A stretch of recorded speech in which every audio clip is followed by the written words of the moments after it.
This word is pronounced infamous. Infamous. So even though the word famous has a long A in it, the word infamous does not.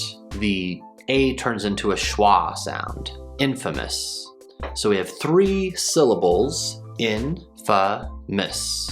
Infamous. The first syllable is simply the word in. The second syllable is fa. So we have the F sound followed by the short U sound, or the schwa sound when we're speaking a little bit more quickly. Fa. Like at the beginning of the F word, or the word fun, or the word fudge. And then we have mus.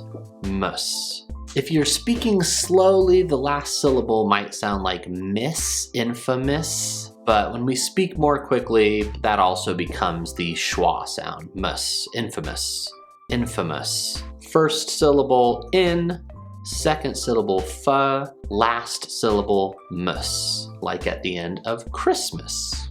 Sort of like us, but lazier. Infamous, infamous. Now, if you're famous, you are well known. Usually it's a good thing, but not necessarily.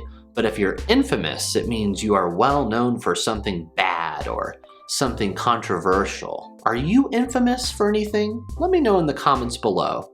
And if you want to learn more right now, click on this video.